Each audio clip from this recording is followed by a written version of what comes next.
আজ ৩০শে মে। বাংলাদেশ জাতীয়তাবাদী দল বিএনপির প্রতিষ্ঠাতা, বহুদলীয় গণতন্ত্রের প্রবক্তা হিসেবে সমাদৃত সাবেক রাষ্ট্রপতি জিয়াউর রহমানের ৪৩তম মৃত্যুবার্ষিকী। ১৯৮১ সালের এই দিনে চট্টগ্রাম সার্কিট হাউসে সেনাবাহিনীর কিছু বিপদগামী সদস্যের হাতে নির্মমভাবে নিহত হন ক্ষুধামুক্ত বাংলাদেশ গড়ার এই স্বপ্নদ্রষ্টা। জিয়াউর রহমানকে বলা হয় আধুনিক বাংলাদেশের রূপকার।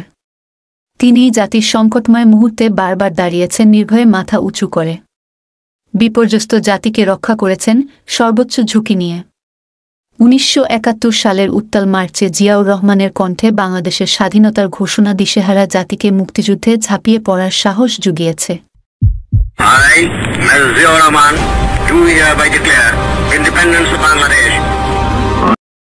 স্বাধীনতার ঘোষণা দিয়েই তিনি ক্ষান্ত থাকেননি। দেশমাতৃকার মুক্তির জন্য হানাদারদের বিরুদ্ধে সেক্টর কমান্ডার ও জেড ফোর্সের অধিনায়ক হিসেবে মুক্তিযুদ্ধে নেতৃত্ব দেন। স্বাধীনতা যুদ্ধে তার এই অতুলনীয় ভূমিকা ইতিহাসে উজ্জ্বল হয়ে আছে।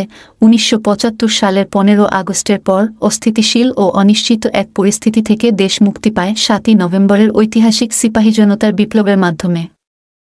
আর এই বিপ্লবের প্রাণপুরুষ ছিলেন জিয়াউর রহমান।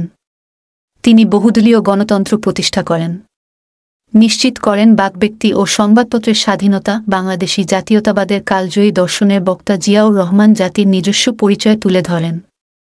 তার অন্যতম উপহার বাংলাদেশি জাতীয়তাবাদের পতাকাবাহী রাজনৈতিক দল বিএনপি। তার মৃত্যুর পর সহধর্মিণী বেগম খালেদা জিয়া দলের হাল ধরেন। তার প্রতিষ্ঠিত দল ৩বার জনগণের ভোটে সরকার পরিচালনার দায়িত্ব পায়। জিয়াউর রহমান আমৃত্যু যুদ্ধ করেছেন ক্ষুধা, দারিদ্র্য, শ্রেণীবৈষম্য ও নিরক্ষতার বিরুদ্ধে। জাতিকে বিশ্বের বুকে মাথা তুলে দাঁড়ানোর স্বপ্ন দেখিয়েছেন তিনি। রক্তস্নাত স্বাধীন বাংলাদেশকে তিনি গণতন্ত্রের আস্বাদ দিয়েছেন। মহান মুক্তিযুদ্ধে তার অসামান্য অবদানের জন্য স্বাধীনতা পরবর্তী সময়ে তাকে বীর উত্তম উপাধিতে ভূষিত করা হয়। জিয়াউর রহমান মুক্তিযুদ্ধের অন্যতম সেক্টর কমান্ডার এবং জেড ফোর্সের অধিনায়ক ছিলেন।